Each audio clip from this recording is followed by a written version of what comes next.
Why not a little late night Bears for you guys here on Chicago Bears Now?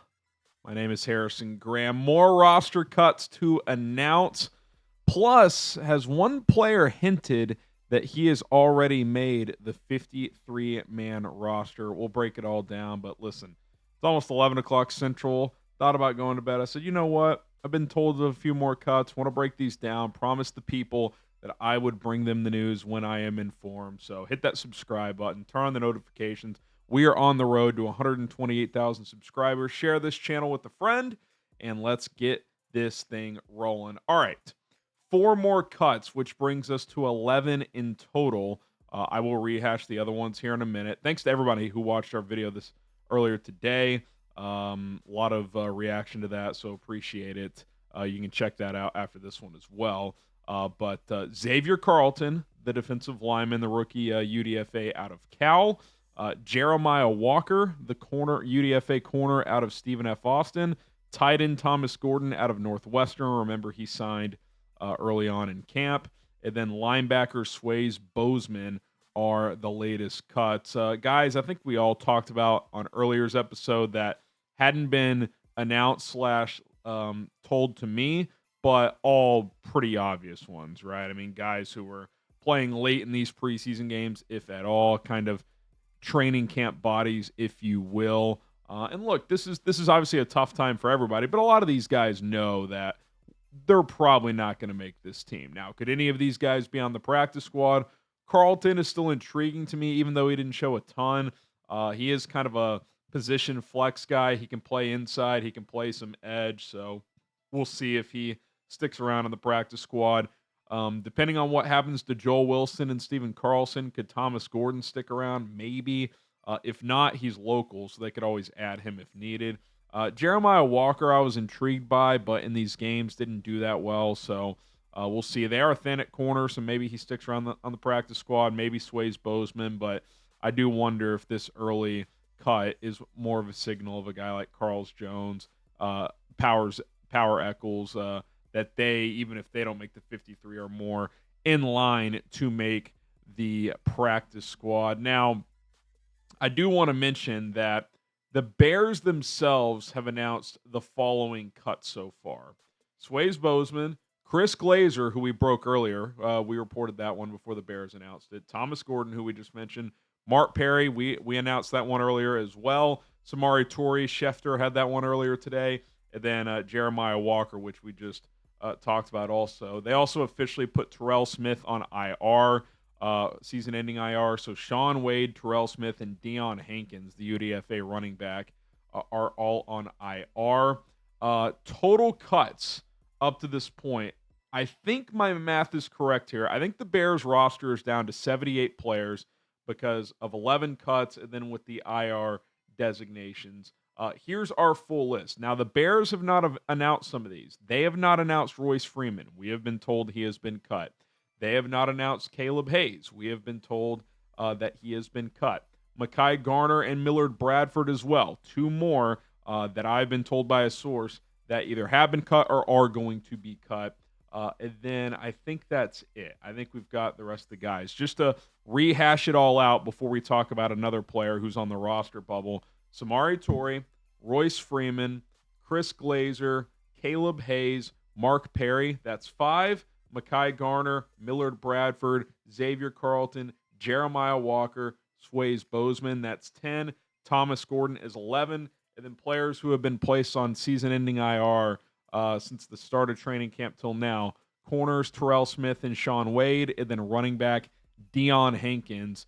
Now, the Wade one happened earlier in camp, and they replaced his spot on the 91-man, so that doesn't really factor into the math, but did just want to mention it. 91 players, 11 cuts, 2 new IR designations with Hankins and Smith in the last few days. I think you're down to 78. Could be off by a number there, but I think that is the number. So Ryan Poles, Ben Johnson, still a lot of work to do. See if they make any trades. We've seen a few trades today involving the NFC North. We saw the Vikings trade away Sam Howell.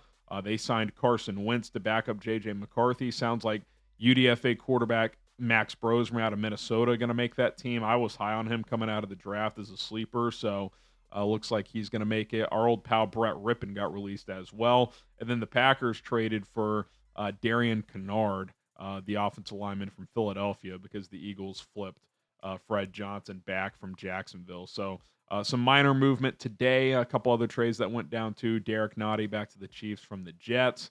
The Bears have not made one yet, though. We'll see if they do in the next 24 to 36 hours before roster cut down day is on Tuesday at 3 o'clock Central Time. So 78 players-ish. Could be off by one or two, but that is about the range that we sit right now. Okay, Jahdae Walker.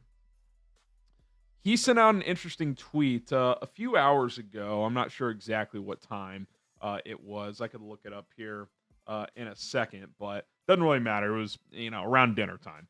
Tweeted this out on X, Twitter. Quote, nothing promised, everything earned.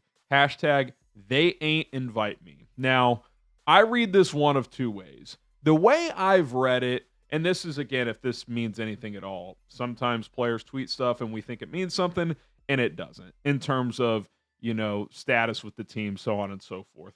But let's just, for the fun of it, and just for the sake of content creation, let's say it is. The way I read this was, did he kind of announce that he's been told he's making the 53, and that hashtag they ain't invite me refers to the NFL Combine? Because he was not invited to the NFL Combine.